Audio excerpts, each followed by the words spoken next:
In the summer of 1999, leading Mexican television presenter and famed UFO researcher Jaime Maussan made a welcome return visit to Britain to appear at selected venues up and down the country as part of UFO magazine's Millennium UFO Roadshow. During a breaking proceedings, we managed to persuade Jaime to take us through some of the remarkable footage he had brought to this country, more of which you will see later in the programme. Well, here we are once again for another special interview for UFOs Hard Evidence, and I can't think of a more special person to bring to this particular videotape than the one and only Jaime Maussan. Jaime, terrific of course that you've been over here in the UK this summer attending our Millennium UFO Roadshow. What did you make of all the various venues and the people that you've met here in England and Scotland, of course? Oh, it's been an extraordinary experience.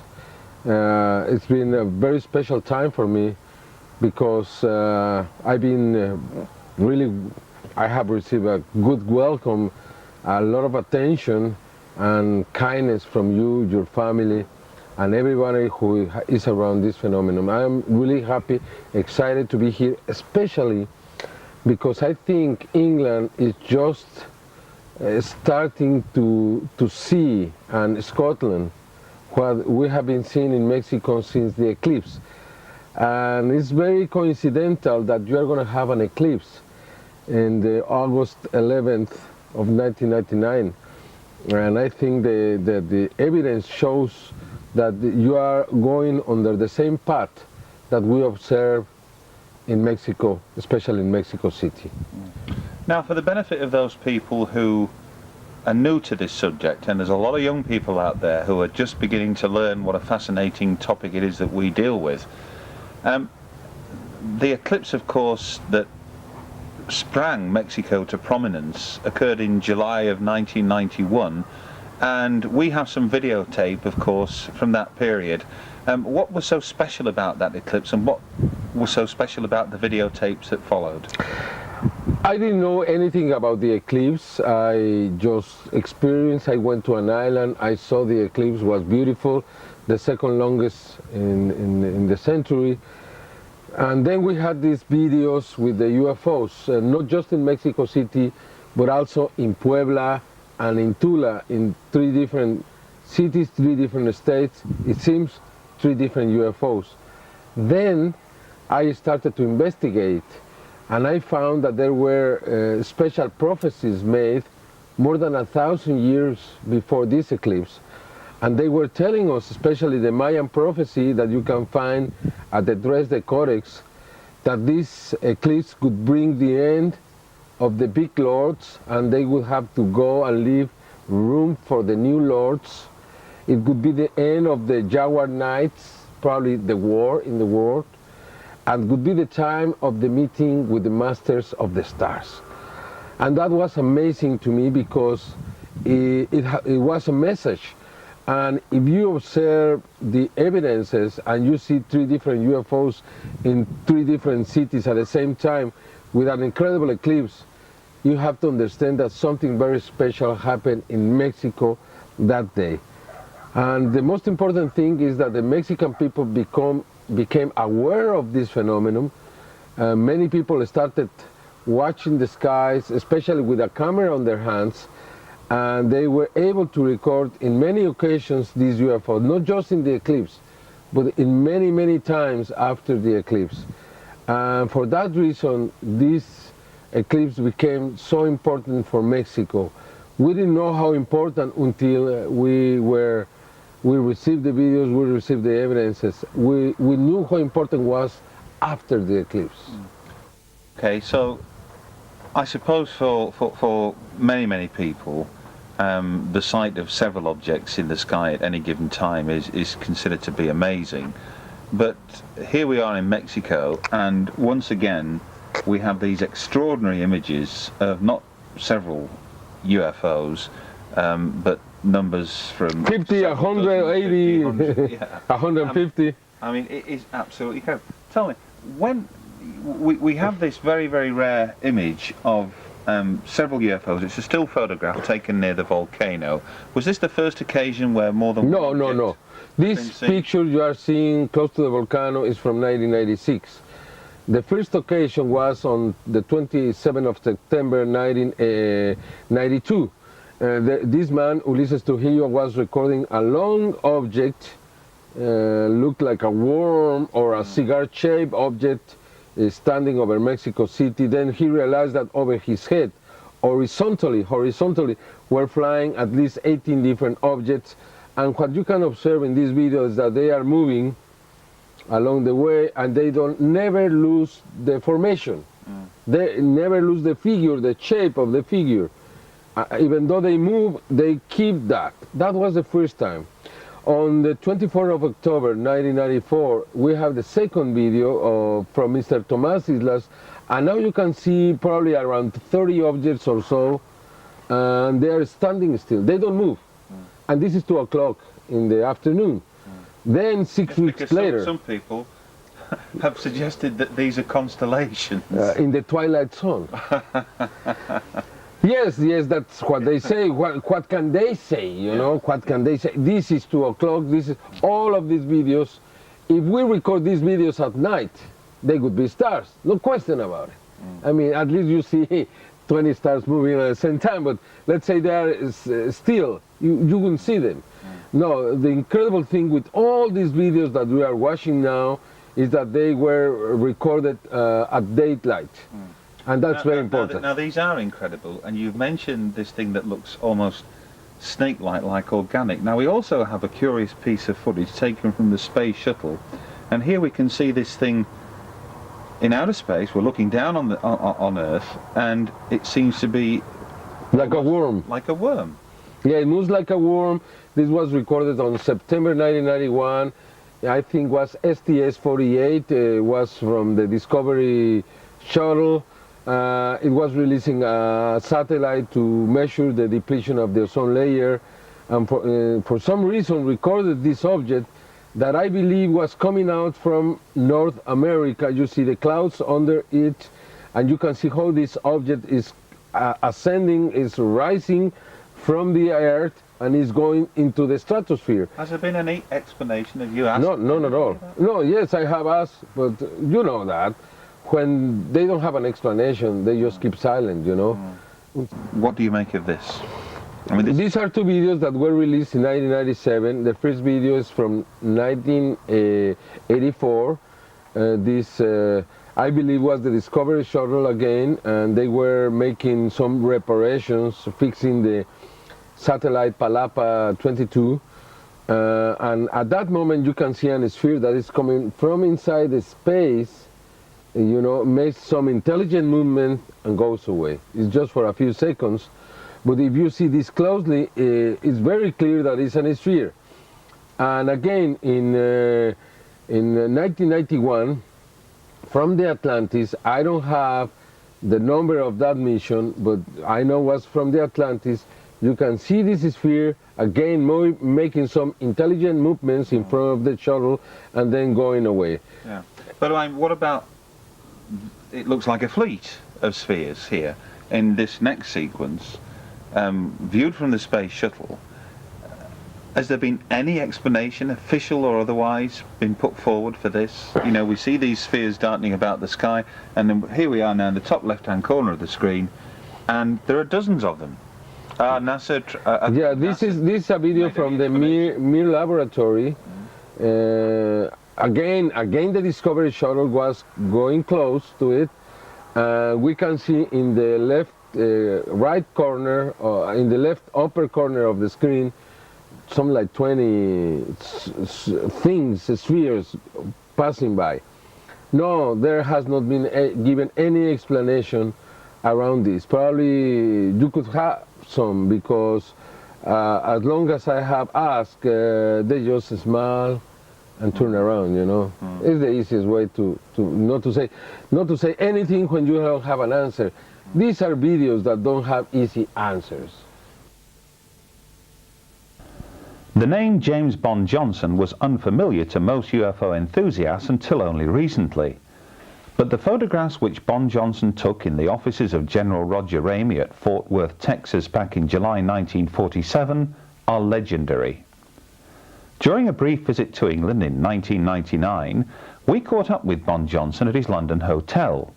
In this exclusive interview, we learn not only about the man and his role as the photographer who snapped pieces of an alleged UFO that crashed at Roswell, New Mexico, but how a chance meeting with a senior retired United States Air Force military figure many years later led to a claim that more than one UFO had been retrieved and stored at Wright-Patterson Air Force Base. Just a reporter. Just a reporter? Right. But I was not officially a photographer. Right. I had purchased my own speed graphic, and because I worked odd hours as a police reporter, working nights, late evening, and so forth, I bought my own camera. I had been a amateur photographer since I was a kid, and so I spent some of my war bonds and bought a... So how old would you be then? I was 21. 21? Yes. And would you say that you were an ambitious reporter? No, I was just working my way through college. For what specific aim? What was your sort of career ambitions at that time? My first degree was in journalism, and after I was working there, I was planning to follow that up. And I graduated I started to college in the fall of 1942, right after I was a senior in high school when Pearl Harbor happened, in December of 41. And then I finished the next summer and started into college in September. And I was a year ahead of my colleagues, and I would have probably stayed over and gone another year to high school, except when the war started. Then there was the urgency for everyone to get as much education as possible. The Fort Worth Star-Telegram, what kind of circulation would that have had in those days? It was the largest newspaper in the South. That was its... in the south of Texas? No, the south of the United States. Really? Yes. It was a morning, evening, and Sunday, and the combined circulation was the largest in the South. Now, I don't know how it compares today. Probably the Dallas Morning News is larger now. But it was just a morning paper. The Dallas News was a morning paper. We had a morning, afternoon, and Sunday. You see, morning, evening, and Sunday they called it. So the combined circulation made it the largest. So you were in the offices, were you, when you were told to get over to the base? And what triggered that was this flash message that came from the Associated Press saying they were flying this flying saucer from Roswell to Fort Worth. Prior to that, had you any indication whatsoever that anything untoward had occurred at Roswell? Had there been any rumours, on the media grapevine? No, this was except this that came right out of the blue. Yes, they were looking for as I said, the 2 weeks preceding, there was a front page article every day in the paper about the flying saucer incident, and people were looking and they were casting about and they were reporting that they had found one on the beach. When we talk about the flying saucer incident, for the record, we're referring to the Kenneth Arnold incident. That would have triggered all of the media hype and the public attention. Yes. So you were familiar in some respects with what had taken place in Washington State. Yes, that was... You've received this flash by the Press Association. How far would the base have been from the offices of the fort? It's within a half hour. A half hour. And did you drive out there? Yes. What was your car? This is for the car enthusiasts. Was it a Buick? I had a brand new 1947 Ford Club Coupe. Yeah.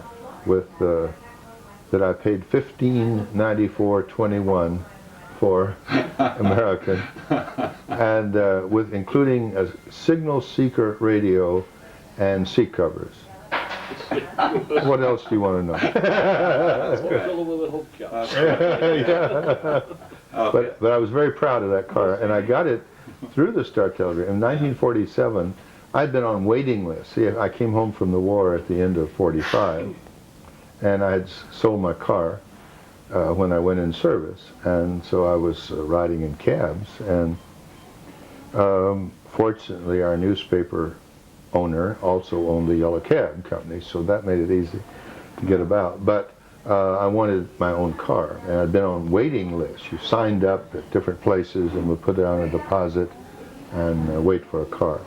Who was your immediate boss or your supervisor? His name was Cullum Green, was my city editor, and he's the one that came over and said, Yeah. Bond, you have your camera? Because see, I was not normal. And yeah, I said, it's out in the car. I kept it in the trunk of the car. And he said, well, go out to General Ramey's office, and they're bringing in a flying saucer. And did you say what? No, because this was, everybody was expecting that sooner or later somebody would come up with one if they're out there, and now they've captured one and they're bringing it to, and that was a logical thing because this was the headquarters of the Air Force. But here you are, you're in your vehicle, you've got a 30-minute drive or so to the base, you've been sent by the city editor, you're 22 years of age. 21 years of age, and you're on the brink of potentially the most important news announcement or discovery on the history of the planet. I mean, yeah, that didn't compute. That was not. Okay. It was not that. And I've been. This is the thing you say. I mean, what was going through your mind on that journey from your newspaper desk to Fort Worth? I don't have. Did you have any kind of idea as to what you might expect? Were you going to be taken to a hangar? Were you going to meet anybody? Were you going to see anything? What was going through your mind? I had been involved in some airplane crashes before, and in every case, in the past, they had reassembled these in hangars. That was kind of the MO as it is today. That's what you, with the Pan Am crash and so forth, they always seem to find an empty hangar somewhere and reconstruct it to try to find out what happened. That was what I would have expected. And I still remember, I remember only a few incidents. You know, our memory, I think, could be described as being in sound bites. Surely. That is what we just remember, little snippets of thing. But there are the few snippets that I have of that day. So you arrive at the base. Right. Are you not then surprised to be taken, instead of a hangar or an area where, like you say, you might expect to see something that has been assembled from the wreckage and the like, but instead to a carpeted offices? That's correct. That did not make sense. Why would, and it doesn't to this moment. You've literally entered this room, you've seen the carpet.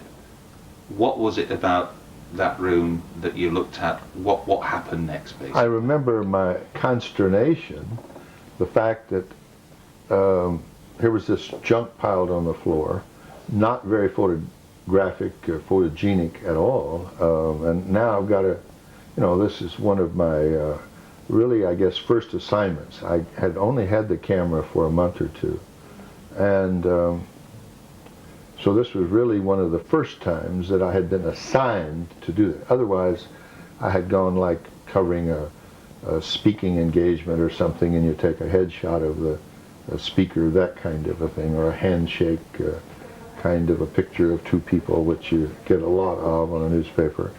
And here was the first time that it was really a spot news assignment.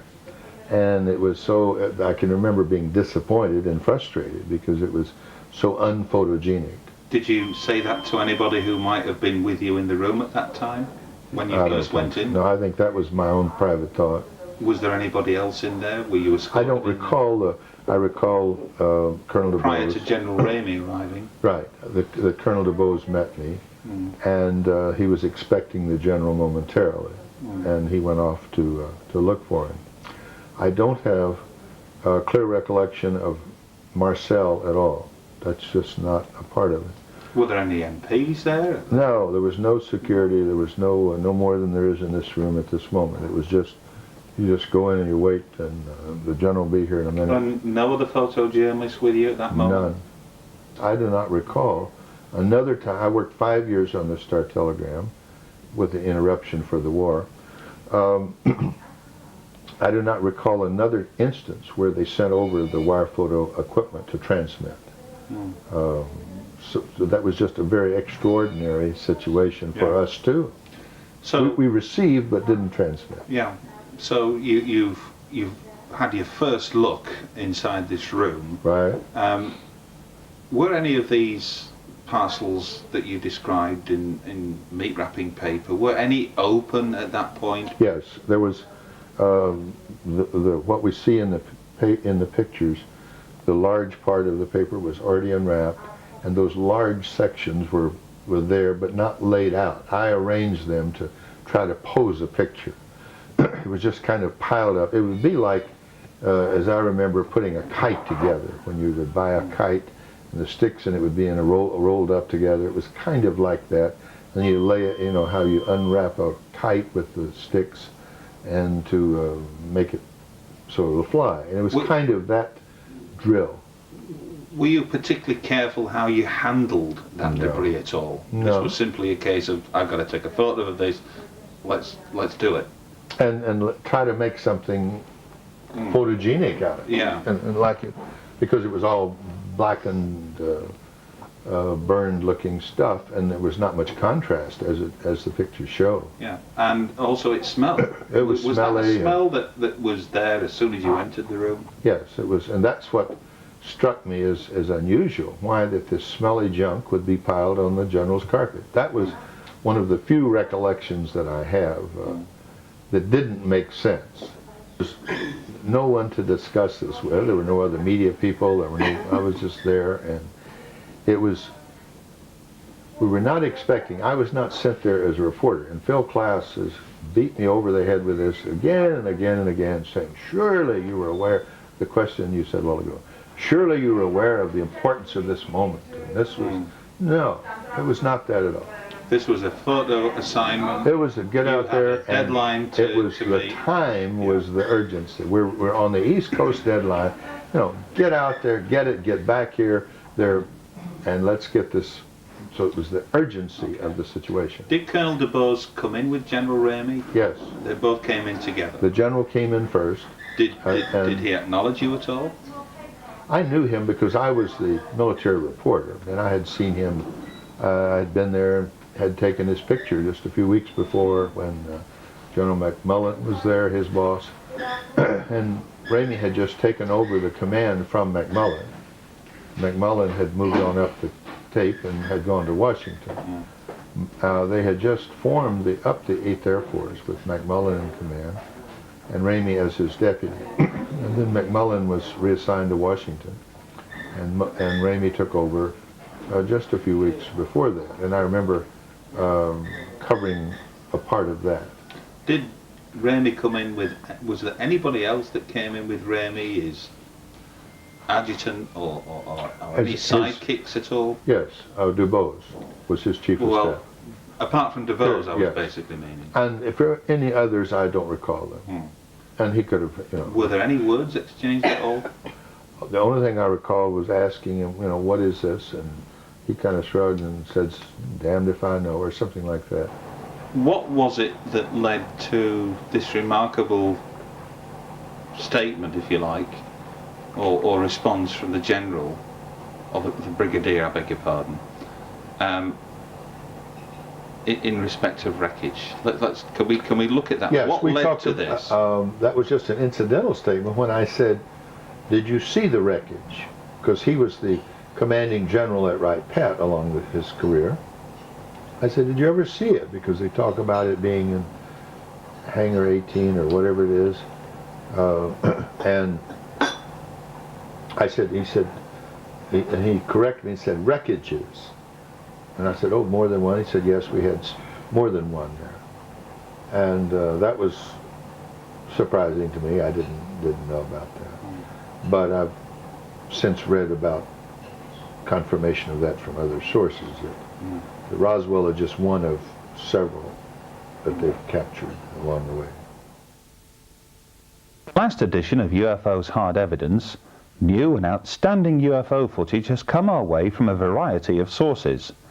The task of analysing UFO images falls to UFO Magazine's Russell Callahan, who literally can spend hours delving over single frames in our quest for answers. Here, Russell expands on some of the most puzzling and striking images that have crossed his desk in recent months. Hi there, my name's Russell Callaghan, and I'm sure over the past few years some of us have actually met face to face, And in the making of UFOs Hard Evidence, we've covered incidents that's affected people's lives, people like yourself. It's been a privilege working alongside UFO Magazine, who are very professional in the approach to publishing material that's not always too easy to accept. The mainstream media don't want really to get too involved with the subject.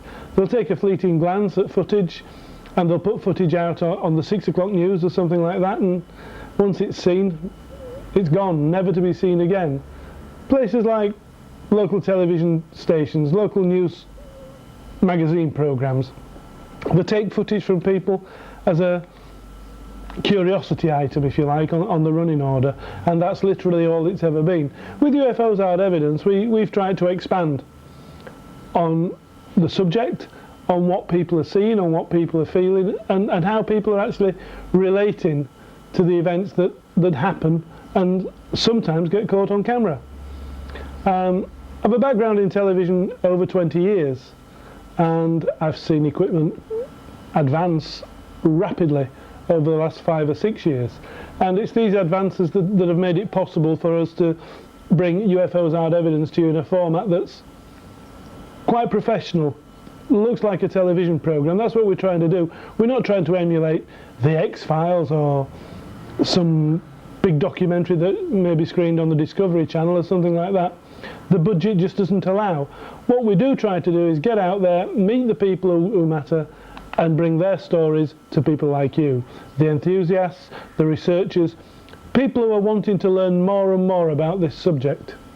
I'm also responsible for the website, and this has proven a great tool for us here at the magazine, for the simple reason the magazine's a bi-monthly publication, and breaking stories can sometimes be 6 and 7 weeks old before they actually hit the newsstand on the magazine. So it's a privilege to have a tool like the internet where we can get things out there instantly, if you like. I can update from my desk here at UFO Magazine. I can get the information out, published on the web in a matter of minutes, and it's bearing fruit. We've started just recently logging on to reports from local groups, from individuals, and being able to link to the local groups' websites and to be able to get the information straight to the researchers, straight to the reporters, and, as we say, bearing fruit in the sense that other groups who have had similar reports at the same time or on the same night or on the same day are able to compare notes, and it's compiling the evidence, and that's what UFOs Hard Evidence is all about. It's about presenting material that's not too easy to just discard. Now, the footage you see now came from a gentleman called Chris Martin. Chris has had several experiences in his life and has been fortunate to record things that he couldn't rightly explain. What the hell is that? And this time, I think he sort of struck the jackpot. He lives in London, and he was filming in broad daylight, and we can see the panorama shows Crystal Palace there in the background and Canary Wharf. We can see many famous landmarks, and all of a sudden we see this sphere, a round object, something that's not too easy to mistake as an aircraft or a helicopter or landing lights or a bird or a balloon. As our friend Hami Massan pointed out earlier on, spheres have been reported I don't know what it is. in numbers since 1991, since the eclipse over Mexico City. And they have got hundreds and hundreds of hours of similar footage. But this one, as you can see, seems to be probably the best sphere footage we've ever seen in this country. And it's flying over London, over the centre of a major capital of the world. Let's not forget, we've got Heathrow Airport on one side, we've got Gatwick away to another, we've got the London City Airport. The skies above London are some of the busiest skies in the world, and this thing just seems to be meandering across the skies, performing manoeuvres that don't seem normal for aircraft. Certainly I wouldn't want to be eating my packed lunch on an aeroplane doing these sort of manoeuvres. And when it comes to analysis, all we can do is discard this as being anything as normal aircraft. And as you can see as we watch again, this thing was viewed for several minutes. But what's interesting about footage like Chris's, it's not just a fleeting glance, it's not something that somebody's captured in an instant. There it is, the tape arrives and the footage has started recording with the object there, and it ends before the object goes anywhere. We're just seeing the focal object on the screen for a short, brief period of time. In Chris's case, we see the object come into view and we see the object go out of view. As we pointed out with Brian McPhee's footage from Stirling in Scotland on the last volume of Hard Evidence 3. This guy filmed some amazing stuff, and just a quick reminder here, we can see the clips very similar to the manoeuvres we're seeing in Chris Martin's footage, and we've got to say that these are two of the same thing. And I certainly don't think in this case that we're watching aircraft, even military, performing manoeuvres. They don't do this over London, for goodness sake. Can you imagine a high-powered jet over London and something going wrong? It will be absolute carnage. And again, back to Brian McPhee. This guy spent a lot of time behind the camera. He's had a lot of patience, and he's sat there and he's filmed for hours and hours and hours. And some instances he didn't actually know if he'd recorded anything until he manages to get home and sit and re-watch again for hours and hours and hours, over viewing the footage, checking every single frame. And it, again, bore fruit. Brian has filmed some remarkable objects, as we saw in Hard Evidence 3. But this time, the object that Brian filmed was something a little bit special. Let's watch. It's very quick, and the object's flying over his house, and all of a sudden it appears to split in two. Now, that's not military, that's not civil aviation. Where does it go? If we see the split, we can slow it right down for you, and you can see in slow motion that this thing does seem to separate. But the second object appears to go nowhere. It's there for just about 5 or 6 frames, and then it's gone. Now, it's evidence like this, it's videos like this that we need people to see, hence the reason for putting it on Hard Evidence. It's the only tool we've got, is UFOs Hard Evidence, to guarantee that the footage will go out in its entirety. I can't understand why television news companies and documentary makers tend to steer away from this sort of footage, because believe you me, this is riveting. Again, let's just watch as the object splits in two. I can't explain that.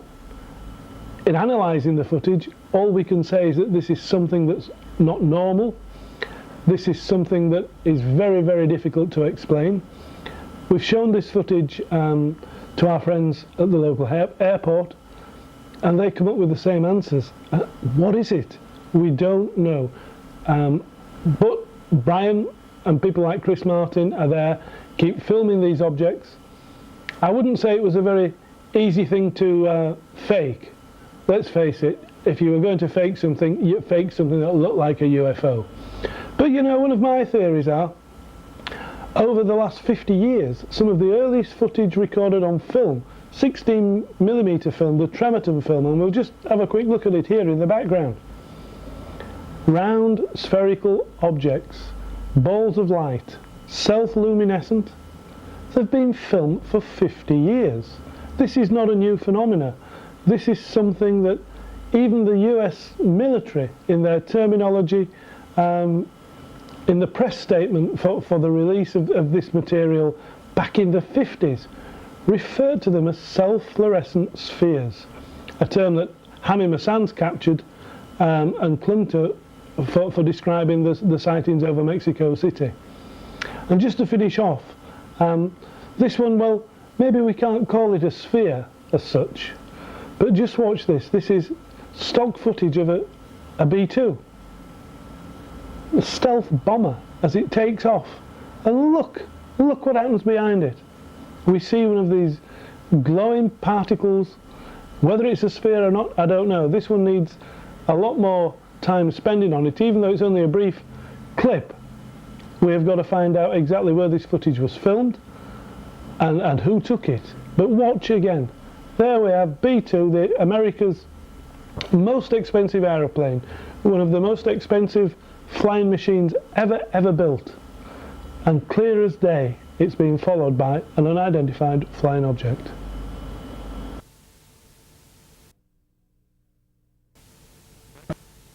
Fern is not only one of Britain's most accomplished and articulate UFO researchers, but thanks to his literary prowess, he's gained a much-deserved worldwide reputation for uncovering facts that most UFO skeptics and debunkers struggle to counter.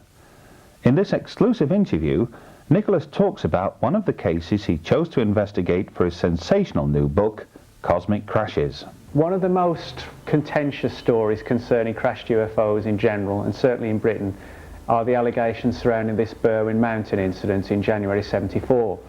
Now, I wrote a chapter in Covert Agenda concerning the claims of that something had impacted on the Berwyn Mountains in January '74, that strange helicopters, unmarked helicopters, strange lights were seen around the country in the same time frame, that there was a high-level military involvement, that some form of object had possibly been retrieved, and so on. Well, I concluded the writing for Covert Agenda in round about the end of '95, despite the fact that the book didn't come out till '97. But in the intervening year, 1996, Tony Dodd surfaced with this story, allegedly coming from a retired British Army guy given the pseudonym of James Prescott, stating that he was involved in the retrieval or the transportation of alien bodies from the Berwyn Mountain site to the chemical and biological research establishment at Porton Down. Now, this, without doubt, is an extremely controversial story. There's no getting away from that. And I think I would not deny that in recent months, particularly Andy Roberts, has done a lot of in-depth research. And personally, and I've told Andy this, I'm personally convinced that he has, without any shadow of a doubt, answered some of the more controversial claims surrounding that particular incident. I'm absolutely convinced of that. But there is still the problem of this guy who surfaced. Now, when I was doing the research for Cosmic Crashes, I spoke and interviewed a lot of people who may have had involvements, not in the case, but researching it and so on, just to get their perspectives. Margaret Fry, Jenny Randalls, Matthew Williams, Andy, and people like that. And what in particular turned out, or what I found, was the fact that this guy, James Prescott, I can't confirm that the guy exists. Matthew, Jenny, Andy, none of them have been able to confirm he exists. None of them have been able to get past Tony, so to speak, to try and determine who he is and so forth. But when I did some filming at the Public Record Office in 1996 for a BBC documentary called Out of This World, and shortly afterwards I was contacted by a guy, a very credible guy it turns out, who used to work for ATV Television. It's now Central Television, when it was in ATV in the 1970s.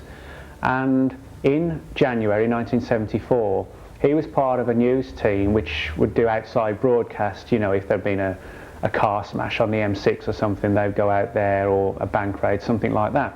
And he told me that they'd received a report of a fairly interesting UFO incident which had occurred in the Hensford area of Cannock Chase on a particular night in January 1974. Now, for those who aren't aware, Cannock Chase is sort of a huge, literally massive, sprawling forest area in Staffordshire. Well, he told me that he couldn't remember the details of how they determined the exact location, but it was in the Hensford area of Cannock Chase, which is sort of in the thick part of the forest. They managed to get out there. It was snowing that night.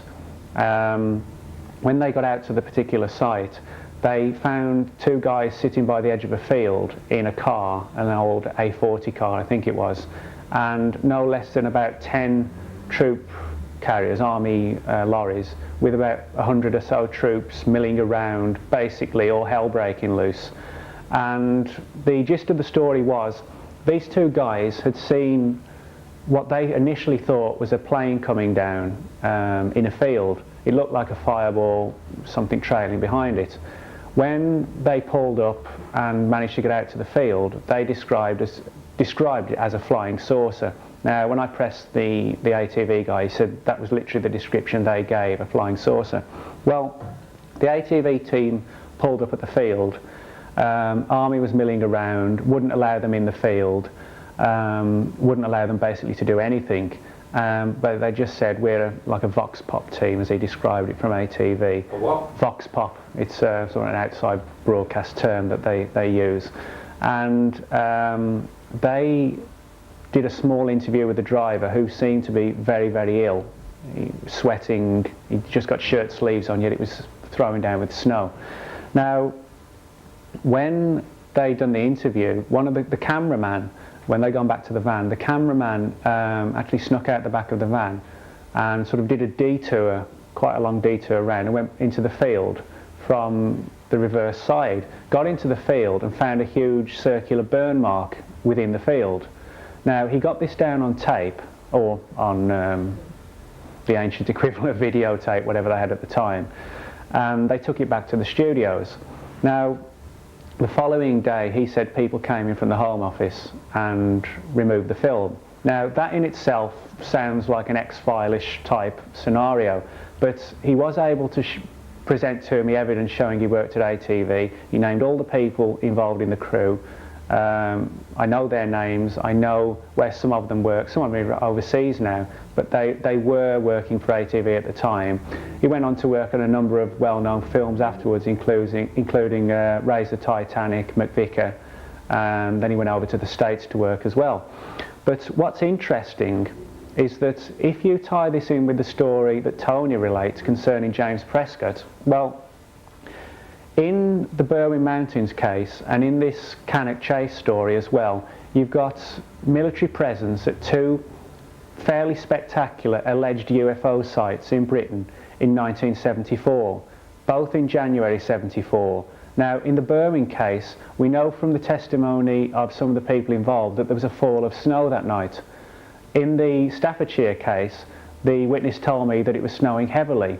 So, by implication, what you're saying is it may well have been the same. Camera guy couldn't exactly pinpoint the day. No, but it's entirely possible, given that it was definitely January 74 and it was snowing on the Berwyn location, it was snowing in the Staffordshire location, this could well have occurred at in the same time frame. Now, in Tony's account, in James Prescott's account that he gave to Tony, he said that his unit were based down south, in the south part of England somewhere. But they received, and this is the bizarre aspect of the case, they received advance notice that they were going to be required to take part in some form of operation. And he said on the specific night in question, they headed north up towards Birmingham. Now, Birmingham is a stone's throw away from Cannock Chase. So it's entirely possible that if Tony's witness is being truthful and honest, that the team that eventually made its way to North Wales was the very same one seen swarming over the chase. Now, given the fact that Tony's source said they had prior notice that they were going to be required, when I spoke with the ATV guy, he told me that the incident at Cannock Chase hadn't been reported by the two guys in the car because they were just sat there in shock, basically. So I said, well, how do you explain that then? And his opinion, or his conclusion, was that the army, again, had got advance notice that this was going to take place, which would allow them to get to the scene in time to take charge of whatever went on. So again, you've got another parallel there, the fact that, you know, James Prescott is saying that he had advance notice, this guy is saying that at Cannock Chase the army were already there, ready and prepared to take charge of the situation. Now, in addition to that, when I interviewed Jenny Randalls with regard to the Berwyn allegations and so on, she told me that she'd been lecturing at the Unconvention, the 14 Times Unconvention in '95, and was approached by a journalist, a science journalist on a national Sunday newspaper, who said that he'd been doing some research for a story concerning quite an alarming rise in childhood cancers in the area. Now, the guy from the Cannock Chase case, the ATV guy, he told me that one of the two guys in the car who saw this UFO come down and actually went out towards it suffered radiation burns and actually died very, very quickly afterwards from his injuries. And I've been looking into the allegations concerning where he was taken, where he died and so on, and I've literally hit a brick wall, not because I I can't track people down, but because everyone I'm tracking down has really clammed up. And I don't mean just slightly, I mean almost to a level of fear being expressed, shall we say. In the course of the last few months, UFO magazine has helped to disseminate striking new UFO images gleaned from space via NASA's own space shuttle transmissions. Most may have seen an example of these in our specially produced videotape, The Secret NASA Transmissions. But now, thanks to Hami Masan, two striking new sequences have come to light. What might the debunkers make of this object as it descends through Earth's atmosphere? Notice that the object appears to cut through the atmosphere with little evidence of burn-up. And if there was the slightest suspicion that the mysterious object may have been an ice crystal, think again. Just watch how the cameraman on board the space shuttle follows the object as it picks up speed high above Earth's atmosphere. Even when the sequence is slowed down, the amazing speed of this unidentified flying object is apparent for all to see.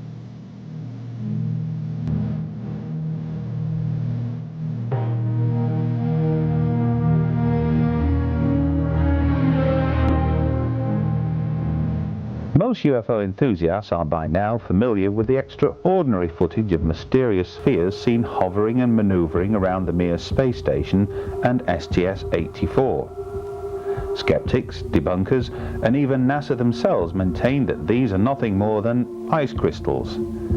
But now look at this amateur camcorder footage taken by an anonymous scientist from within the Russian Space Center headquarters itself. Look at the displays. They are genuine enough. Now look at the giant TV screen which shows the Mir space station apparently surrounded by a group of static spheres, while others pass by from different directions. These are incredible images that defy all logic and convention. Truth can indeed be sometimes stranger than fiction.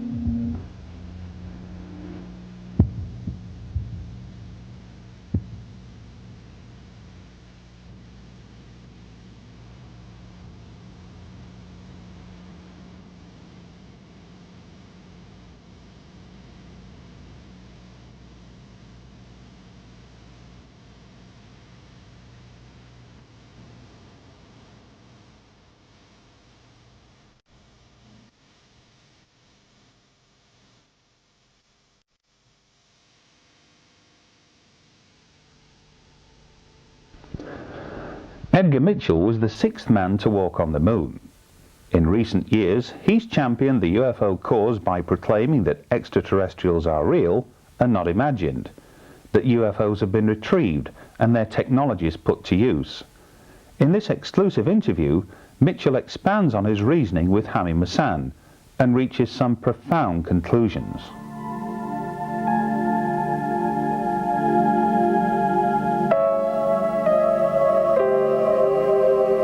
There is a new reality, a reality that hasn't been accepted by science. The possibility of in the Earth to be visited by some other intelligence. Mm-hmm. What do you think of that? Well, let's break that issue into two parts. Until the last 20 years, both in science and in theology, the idea that we were alone in the universe was the prevalent conventional wisdom. It was even stated at the beginning of the space age by the British astronomer Fred Hoyle, who said Copernicus disabused us of the idea 500 years ago that we were the geometric center of the universe, but we still insist on believing we're the biological center of the universe. When I went to the moon in 1971, it was still conventional wisdom, both in science and in theology, that we were the biological center of the universe. No one believes that anymore. The model that I propose, which I call my dyadic model, in which I write about in my book, The Way of the Explorer, suggests that that life in the universe is evolved everywhere that environmental conditions permitted, which means that life could have been somewhere, even in our galaxy, 1 billion or so years before us. Possible. And there will be life forming in the universe 1 billion years after us or longer. The question is, have they found us? We haven't found them yet, but have they found us?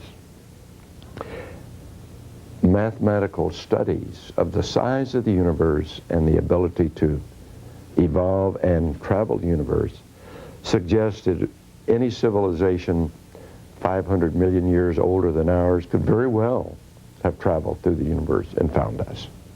So, it is a possibility. Now the question, have they? There is no, what I call smoking gun evidence in the public domain that says yes. But we have an enormous amount of anomaly, so-called UFO sightings. We have a great deal of circumstantial evidence that says we have been visited and that the official agencies responsible for investigating this have covered it up. I have no first-hand experience here. What experience I do have is talking with people in the American government, both in the military and in intelligence, whose official duties were a part of the investigation. And they say yes. What our current effort is involved with is to get these people who have had experience over the last 30 or 40 years with these events to be able to come forward and speak openly before our Congress about what they did and what they know and what their experience was. All of these people operated under high security clearance and were not permitted officially at the time to talk about what was going on. It is now time to do that. And so our effort, mine and those of many of my colleagues, is to get this knowledge, whatever it is, made available to the public. It's not a simple phenomenon we're dealing with here. Personally, I think that the evidence says yes, but it even more than that. I think the evidence says that alien technology has been utilized by people on Earth, and that perhaps many of the sightings that people around the world are making now are not due to alien technology, to aliens, but to humans using an alien technology. That seems to be where the evidence points right now. Can I prove that? Can I confirm that? No. But the evidence is becoming so overwhelming. We also know, and I work with very high-level people who do know, we don't have those types of technologies in earthbound arsenals, military. They don't have it. So where's it coming from? Who has it? And it's not apparently all alien. There is reason to believe that some technology has been utilized by perhaps government and military people. On the other hand, our current government and military is totally naive about this. In other words, it's been separated away from government. And that's very alarming. Why do you think this reality was separated from the people? Historically, it goes back to shortly after World War II. And if there were, and I say if, there was a crash at Roswell, New Mexico, as claimed, The evidence seemed to suggest there was. Then there was reason, probably, for the government to classify this very highly. People would be afraid. The military would have to admit we can't defend against alien presence, and there needed time to think about it and to decide what to do. But as often happens when you classify secret or very high secret classifications, very soon politicians and temporary people in government aren't considered reliable enough to have that information. So suddenly they're excluded from the information, and it becomes a very tight group of people who have the knowledge, and all of a sudden power exerts itself. That seems to have happened, and it seems that about 30 years ago, high-level politicians, leadership, presidents, high-level military officer no longer were given access to the information, and it became a clandestine group. That seems to be what's happened. And if so, it's very dangerous, because no government of the world has control of it. Not even the U.S. We blame the U.S. government, but I know the U.S. government leadership is naive. They do not know. But something's happening here. Someone knows. Someone is doing this, and I don't believe it's all E.T.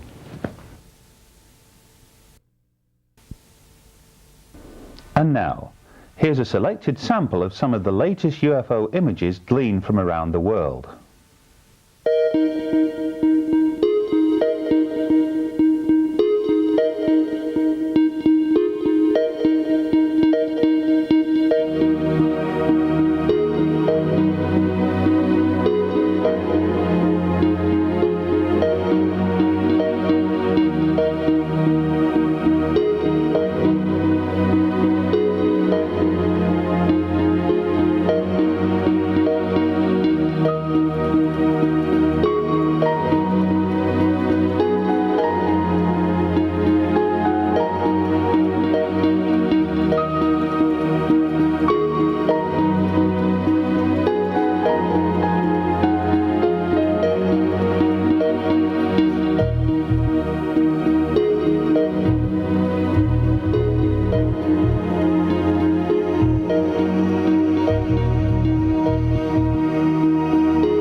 Riccardo Balducci is a leading Vatican official who has sprung to prominence in recent times with his outspoken views on the extraterrestrial hypothesis. Like Edgar Mitchell before him, Balducci believes that UFOs and extraterrestrials are real. Intriguingly, Father Balducci has not been rebuked by the Vatican for professing such controversial opinions. Instead, it would appear he has their full support. Leading German UFO researcher Michael Hesseman managed to catch up with Balducci while attending a UFO conference in Italy earlier this year. See what you make of Corrado Balducci in this rare and exclusive interview. Who believe in the existence of extraterrestrial, or is there any conflict with the state? No, there is not any conflict. It's understandable to believe in them. And nowadays, at this very point, and this is valid for every one of us, it's necessary to accept that there is some reality behind extraterrestrials and the flying saucers, behind the so-called ufology in a general sense. And we should believe, and not only because of faith. I mean, we should not deny the existence of this phenomenon, and of course its implications. And this is because there are already so many witnesses. Today maybe thousands of them, thousands of witnesses. And for that, to deny systematically and giving to all of this sense of suggestions to frauds or, well, insanity is not fair. By doing so would mean to destroy the value of human testimony and the fact of the existence of other beings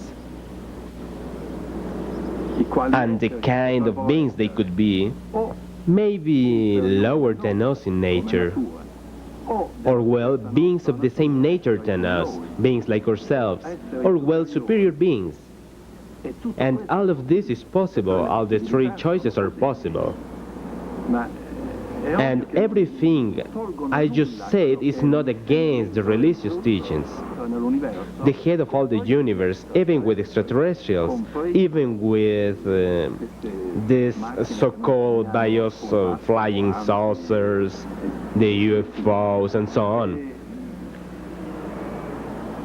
The head of all of these things is always Jesus, because he is the king of the universe. And then, when science will be able to give scientific proof of the real nature of these beings that are extraterrestrial, and when obviously these contacts will become more frequent and also more divulgated to all of us, not only the fact of the contact itself, but also letting us know the nature of these extraterrestrial beings, then it's obvious that the Church will know how to conciliate, with no doubt, its statements of today referred only to our days, to the beings we are, from centuries or, well, millenniums, human beings that we are maybe from thousands of millennium, with the time that will be conciliated all the truths that today are limited for our human understanding.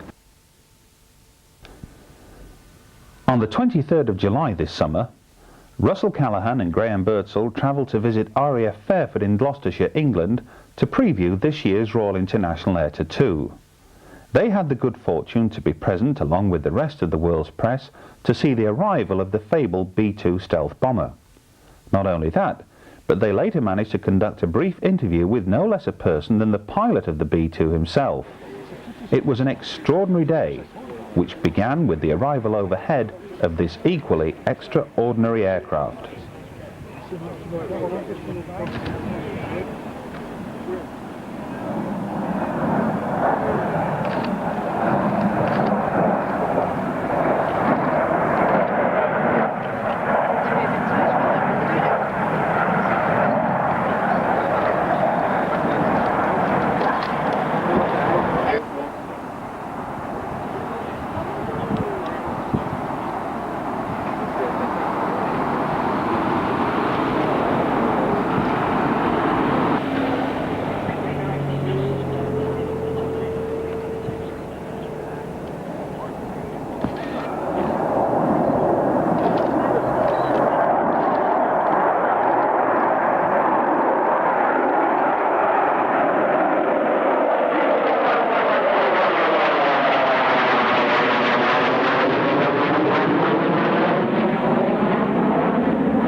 carry out an air refuel over here? Was there just one? We had two.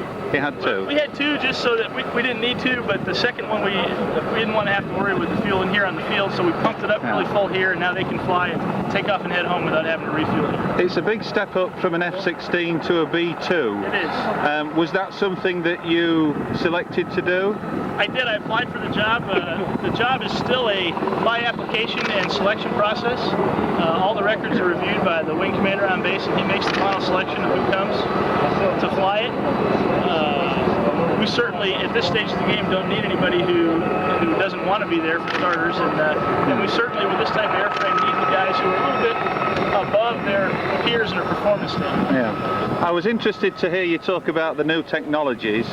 This plane was rolled out at Palmdale, California 10 years ago. It was.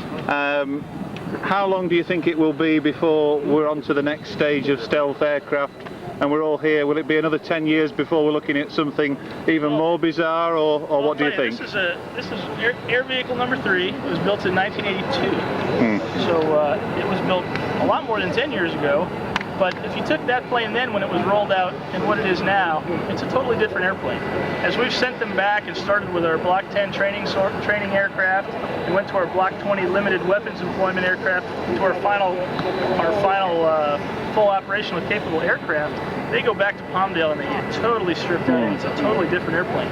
So as technology has advanced, the airplane has kept up with that advancement. Because you'll appreciate where my question's coming from.